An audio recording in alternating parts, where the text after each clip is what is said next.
Hi, I'm here at Millionaire Corner. I'm at the Writer's Block with Kent, talking about what you should be checking out this week on our website. So, what great stories are going to be up on the website?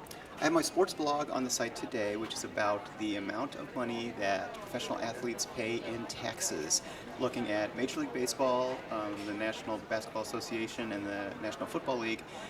Those players in 2013 made $9 billion collectively and will be paying about $3 billion in taxes.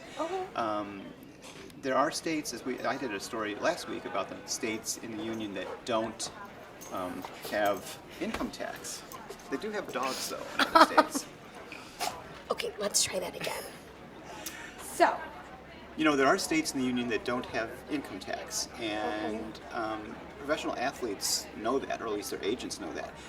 Recently the Miami Heat created this really great team, and a lot of the reason that they ended up there is because Florida has no state income tax. So these players that make millions of dollars don't have to pay income tax if they play in one of those states. The other thing that's interesting is professional athletes have to pay income tax in every state that they play a game during a year.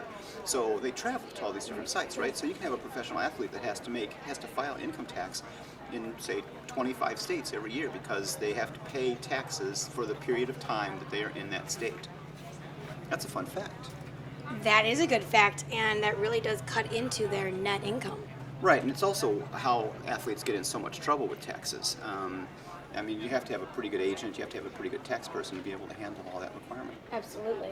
Okay, that's going to be a great story. What else do we have up? On the site today, we have a premium story about women in business school. There are more women that are going into business school to get their MBAs, but there are a lot of people that feel that there should be more women attempting to get their MBAs.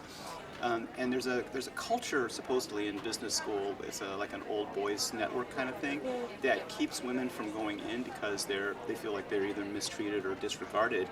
And there's a belief that if more women went into business school, then that culture would change. It would be a better place for women to go, and it would just sort of grow from there.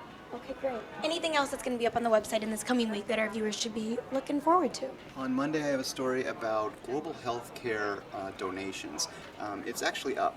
There are more people donating to help people in need in regards to malaria or whatever other diseases that they're suffering in needy parts of the world.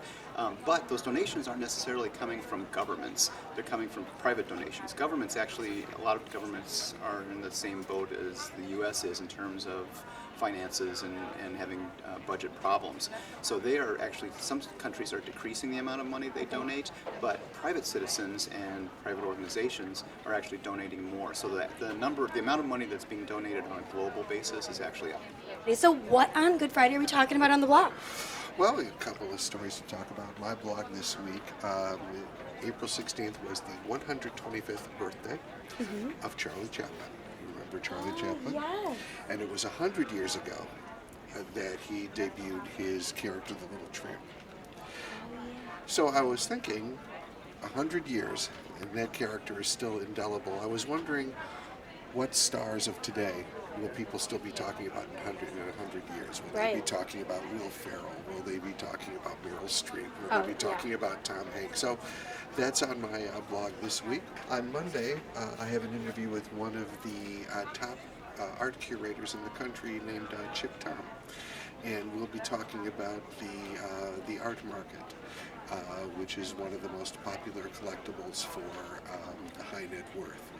And the internet, as you can imagine, has changed things. There's old school and there's new school. Chip is decidedly old school, where you go to the galleries, you go to the openings, you look at the artwork, you meet the artist, you learn about the artist.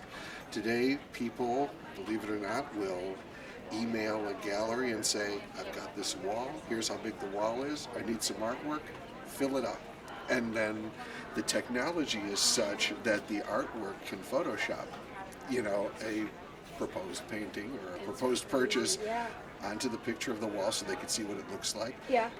People could buy fine art without ever looking Having at to the art in leave. person. Wow. Yeah. So See, sort of. that takes the fun out of it. Anyway, so that's what we'll be looking at. Also looking at Generation X, which is, of course, the so-called slacker generation, the here we are, entertain us generation, but they've got a lot on their minds and they've got a lot of concerns. They're very engaged with economic concerns, more than perhaps the stereotype would make you think. Okay. So we'll be looking at Generation X investors next week. Great. Okay. I understand you've got a Lulu of a blog this week. We do have a Lulu of a blog this week. So, do you work out? Does it look like I work out? Yes, Donald. Go ahead. You totally look like you work out.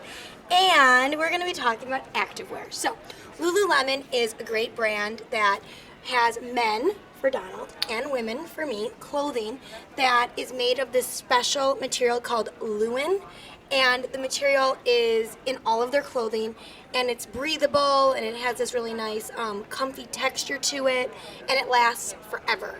So I want you to stop by on Monday to check out my blog on Lululemon clothing so that you can start getting in shape for summer in these great outfits that I'm going to be talking to you about in this coming week. So make sure you stop by my blog this Monday to check out this great blog on Lululemon. I'm Heather Kiley. Thanks so much for watching.